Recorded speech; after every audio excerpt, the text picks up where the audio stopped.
এখানে কার্প মাছ, silver carp এখানে প্রায় 11 থেকে 12 পিস মাছ নিলাম, একটু ম্যারিনেট করে ফ্রিজিং করব। তাই এখানে এখন দেব একটু আদা রসুন পেস্ট।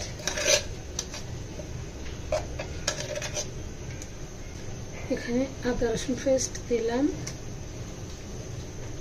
দিব লবণ পরিমাণ মতো। যেহেতু ম্যারিনেট করে ফ্রিজে রাখবো তাই পরে দেওয়া যাবে দেখে। এখন গুঁড়া, এখানে প্রায় 12 পিস মাছ আছে, তার জন্য আমি দিচ্ছি একসাথে ম্যারিনেট, ওই জন্যই আমি দিচ্ছি প্রায় দেড় চা চামচ হলুদ গুঁড়া, 1 চা চামচ মরিচ গুঁড়া, কারণ বড় মাছ মরিচ গুঁড়া খুব বেশি খাওয়া যাবে না। এখন দিব জিরা গুঁড়াও সেই 1 চা চামচ পরিমাণ দিব। এখানে একদম গোটা গোটা করে কাটা পেঁয়াজ, কারণ আমি পাতলা ঝোল খাবো, আমি ঘন ঝোল খাবো না, তাই একটু মোটা মোটা করে পেঁয়াজটা কেটে দিলাম।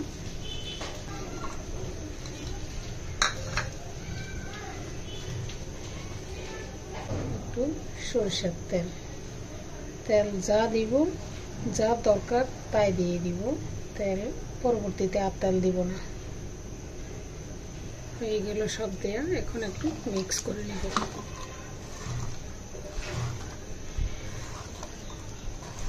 আদা রসুনও দেওয়া হলো, পেঁয়াজও একটু মোটা মোটা বড় বড় করে পেঁয়াজ কেটে দিলাম, হলুদ দিলাম, মরিচ দিলাম, জিরা গুঁড়া দিলাম।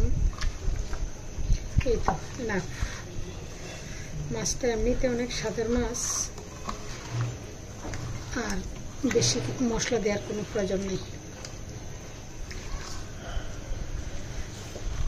এটা এমনিতেই স্বাদের, তার স্বাদ বাড়ানোর জন্য কোনো এক্সট্রা কোনো কিছুই প্রয়োজন নেই।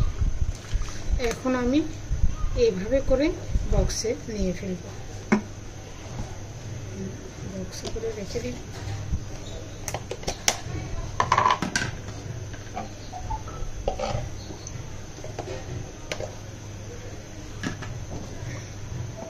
এখানে আমি একটা একটা করে বক্সে রেখে দিব।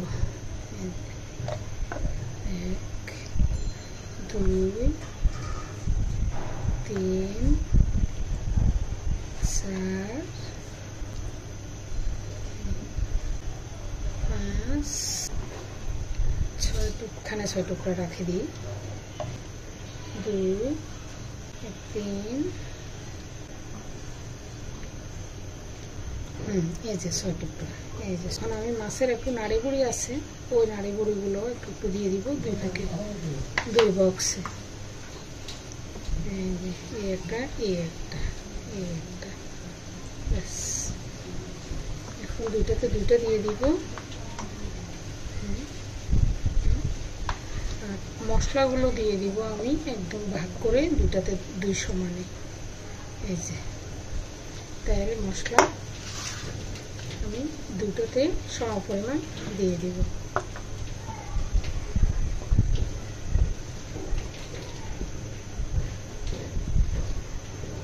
শুধু বক্স থেকে নামাবে আর একটু জলদি রান্না করে ফেলবে, এটুকুই।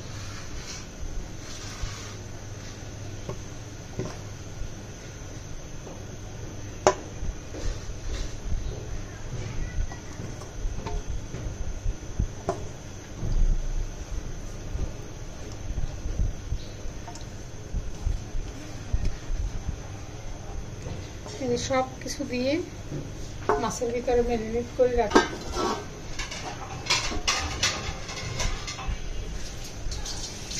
রান্না করবে, এই যে যখন রান্না করবে তখন নামানোর পরে হয়তো একটা আলু কিংবা একটা বেগুন, যেটাইতে যে কোনো সবজি দিয়ে তখন শুধু একটু জল দিয়ে বসিয়ে দিলে হয়ে যাবে, আর বাড়তি কোনো কিছুই দরকার নাই, সবই দেওয়া শেষ। এইভাবে করে রেখে দিব ফ্রিজিং করে। ব্যাস হয়ে গেল আমার মাছ ফ্রিজিং করা। যারা ব্যস্ততার মধ্যে রান্না বাড়া করতে সমস্যা, তাদের জন্য পারফেক্ট একটা আইডিয়া। থ্যাংক ইউ সবাইকে।